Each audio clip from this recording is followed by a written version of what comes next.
Texas is its share of magnets for supernatural phenomena. The Espantosa Lake in southwest Texas is certainly one of them.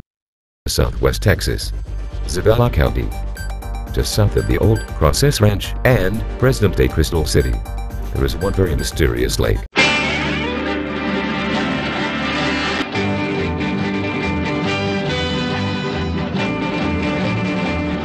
No. Stop the music. It is Espantosa Lake, not Ponderosa Lake. Oh, I am sorry. Espantosa Lake, located just 3 miles south of Crystal City along the original Highway 83 route, and just beyond the old Hispanic Easter Park known as Parque de la Comida. Not only was it a key watering stop along the old Texas-Mexico colonial mission trail, but its reputation is built upon a bevy of dark secrets and mysterious occurrences that date back at least 2 centuries. The appearance of Lake Espantosa is certainly forbidding enough. Steep banks are shrouded in thick mesquite trees, serpentine vines, and a spooky overgrowth of creeping foliage from which anyone or anything might seemingly emerge, or be lost forever, for that matter. The bare limbs of long-dead trees reach up from the water like skeletal fingers. But it is in the lake's dark waters where one confronts the telltale sense that something bad is about to happen. The legendary murkiness makes it impossible even to see an object just beneath the surface. This impenetrable darkness seems to change at a glance, and its reflections sometimes appear to project images of things both discernible and unknown. As nighttime approaches, a thick fog begins to shroud the Lake of the Ghost, creating an eerie background for its night dwellers.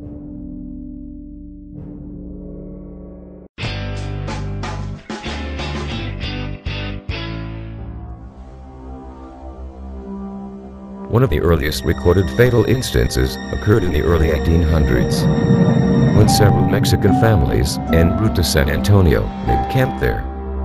As the group prepared to retire for the night, one woman went down to the murky water's edge to wash a few clothes.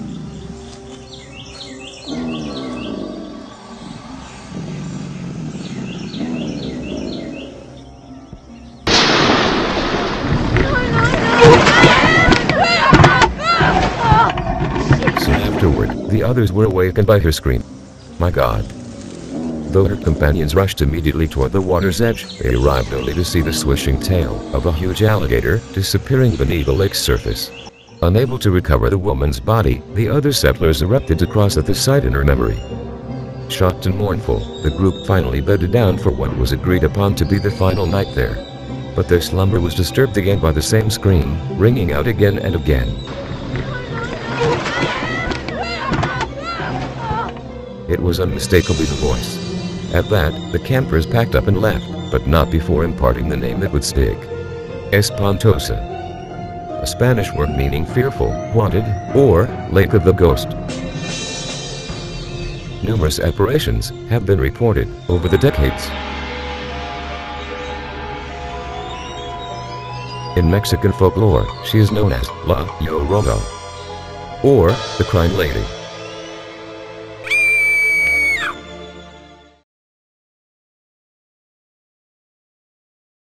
The historic Presidio Trail started around the lake's lower end, making the site one of the best known and conveniently located camping grounds on the highway between San Antonio and Coahuila, Mexico in the first half of the 19th century.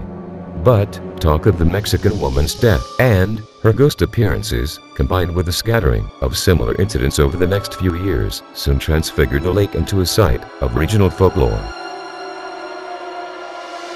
The legend says that a strange species of men inhabited the lake, emerging only to seize young women who dared approach the water's edge after the sun fell from the sky. Every bit as enduring is the legend of the treasure-laden wagon. This Spanish wagon, hailing from Sasada, was filled with money, gold, silver, and jewels, and found its way to the banks of the Espantosa.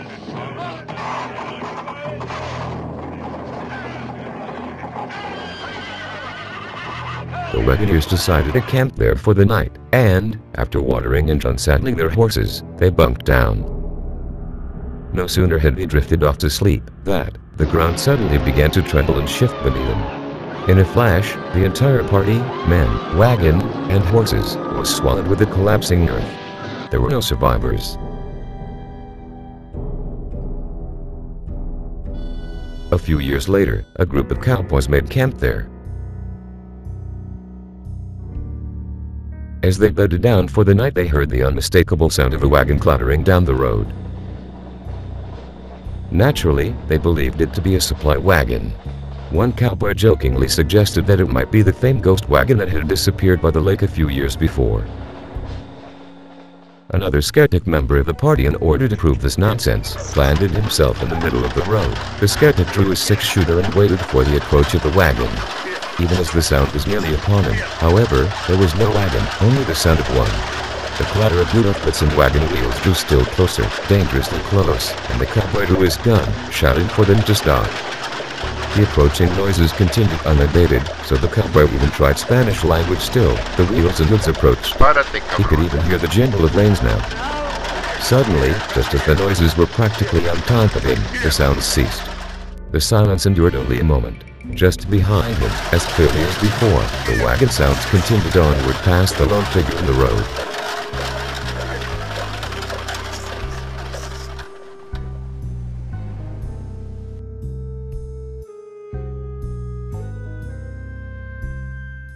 Perhaps the strangest tale of the Espantosa is that of George Dent, who was traveling with his pregnant wife.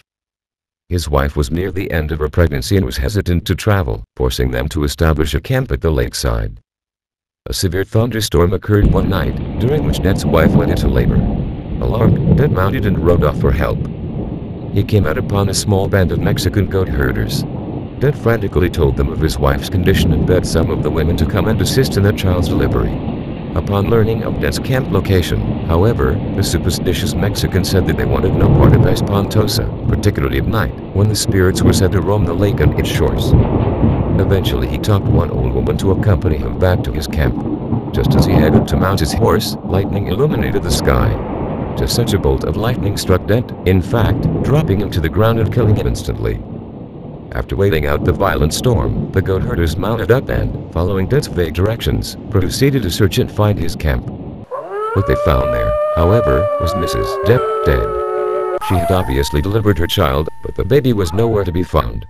After surveying the surrounding wreckage, the found marks on the woman's body, and the numerous wolf tracks everywhere, the goat herders naturally surmised that the baby had been carried off by a pack of wolves.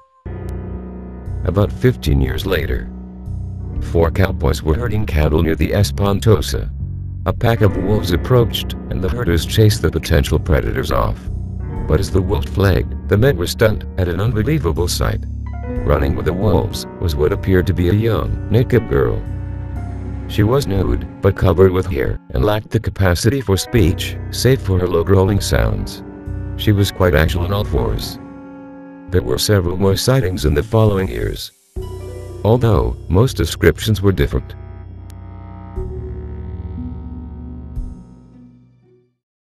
In 1836, Dr. Charles Field led a group of American colonists to the lake, where they stopped to camp en route to San Patricio. General Santa Anna's Mexican army, on its way to the Battle of the Alamo, found its way to the lake. Just after they arrived, Dr. Beale and the colonists, in an effort to hide from the Mexican army, fled to another section of the lake and encountered a band of Indians. They were attacked by the Indians, and nearly all of the colonists died in the ensuing battle. In 1876, a large roving band of Mexican bandits camped at the Espantosa, only to be surprised by a pursuing posse of Texas Rangers. A tremendous battle ensued.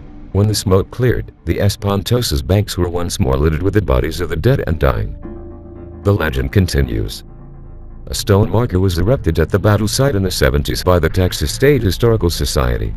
Although the plaque commemorates the 1876 battle, it also alludes to the many legends surrounding the Espantosa.